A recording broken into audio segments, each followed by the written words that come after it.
Chapter 4. Parental Guidance. The flat-screen television in the home of Janelle Wilson's family showed pictures of her as a child as the sheriff answered questions from reporters.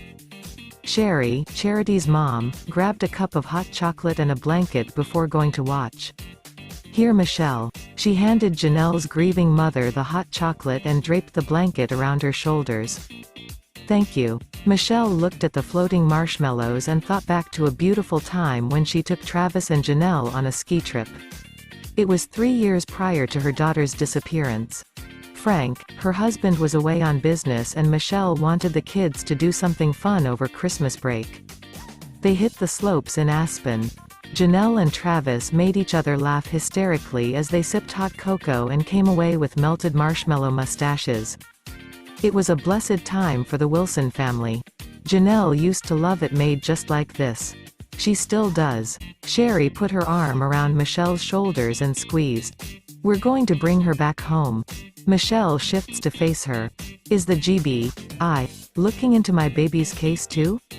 Sherry worked for the Georgia Bureau of Investigation, but they had a larger case to focus on and left this to the local police.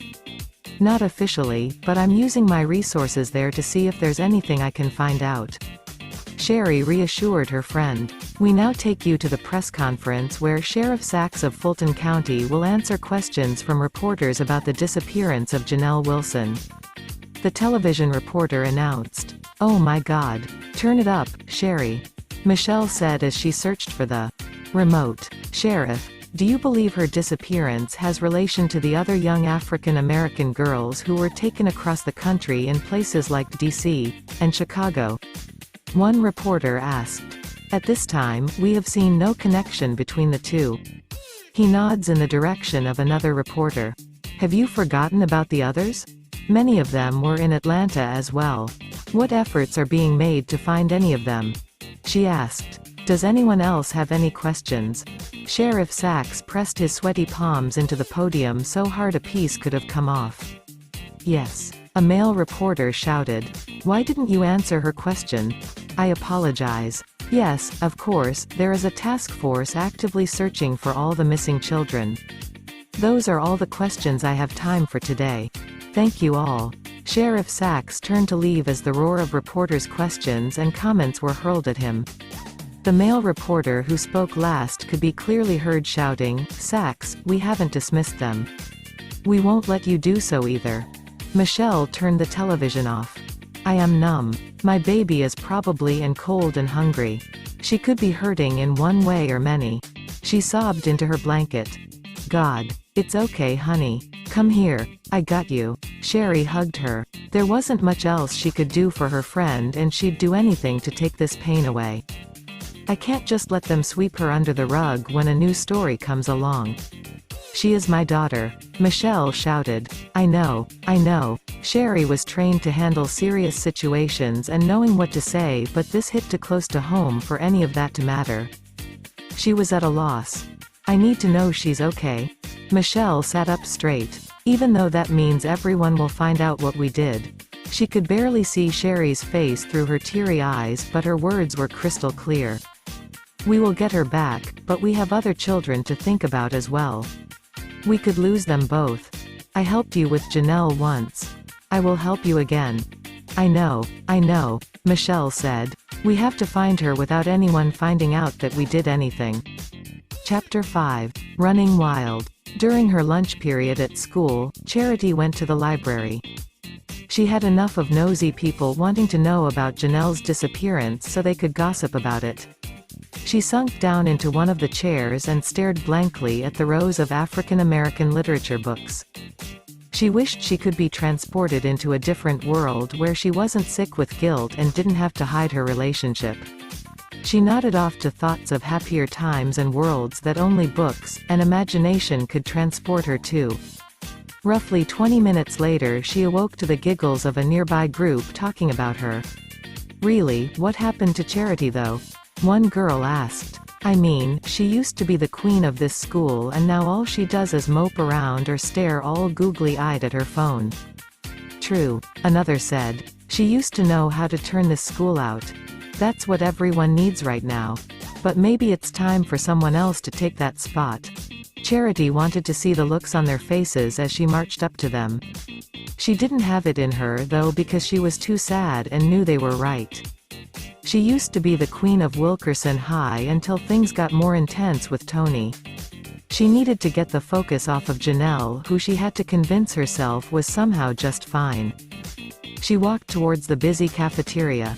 She had to quicken her pace every time she thought of that night, so she wouldn't lose her nerve to put it all behind her. She thought of the moment her headlights were flashing on Janelle as she ran. She held her head up higher and pushed it away from her thoughts. That was in the past for her, she decided. She was going to throw herself into typical high school nonsense. She would be consumed by being a kid, an innocent kid. It didn't need to be true, but it needed to be her new thought process. She walked to the middle of the cafeteria and couldn't think of anything to say. So she decided to say nothing. She pulled down her plaid skirt and unbuttoned her time. "Woo, Charity!" one guy exclaimed. "Streak day!" A girl screamed from across the cafeteria as she took off her uniform and followed suit. Charity fed off of the energy from the crowd and ran across the cafeteria. "Take it off." Her peers either stripped down or pulled out their phones. Charity felt alive and on top of the world again. She did a flip and her classmates screamed and cheered like it was her own pep rally. She did another, and as she stood up she turned and regrettably came face to face with the very angry assistant principal Anthony Jones. His eyes said it all, but he spoke anyway. "Clothes on. My office." Charity couldn't even form a thought. All she knew was that the cafeteria was suddenly quieter and beginning to empty and that she was in deep shit. Chapter 6. Old Flame. "I can't believe you suspended me." Charity gritted her teeth as she spoke on the phone. She needed her anger to be heard but not her voice. She was in enough trouble as it was and couldn't risk getting in it any deeper. "Well, Charity, I can't believe you took your clothes off and had other students doing that shit too. This is my school and you are my girlfriend. What the hell was going through your head?" Tony took a few deep breaths. He was pacing around his condo with his hands out as if he was about to choke the air. "But it's stupid of me to be surprised. You are just another dumb high school student. Your friend is missing and this is what you do." "She's not my friend." Charity realized how awful and guilty she sounded by saying that. She buried her face into her pillow because she didn't want to see her own reflection in the vanity mirror near her bed. Instead, she needed to flip the script to distract from her guilty outburst. "How are you more concerned about her than you are about me, Tony? You're a terrible boyfriend for that. You're a terrible human being for everything. An innocent girl who used to be your good friend is missing and all you get reckless. You're awful. I just can't deal with you right now. Screw Janelle and screw you too, Tony." She was beyond hurt. Tony had always made her feel like she was his equal even though she knew better. "We are done. I hate you and I regret that I ever wasted my time on you. I bet you're the one that hurt her anyways. Perv." The air stood still from him. His now ex-girlfriend took it too far. "You think you regret having dated me now, Charity? Accuse me of something again and see how much you'll regret that." Tony hung up the phone and gripped it harder and harder as he wanted to feel it crumble and shatter in his hands the way his heart just had in Charity's hands. He never had the perfect time to speak to her about what she freaked out about the night at Joey's party. How much did she know? What would she tell? A knock at the door stopped him from pondering on what to do about Charity. "Who is it?" he shouted as he quickly checked himself in the mirror. He opened the door and he swiftly felt the troubles he had just moments prior get blown away by the sight of her. "Bronte, hey, come on in."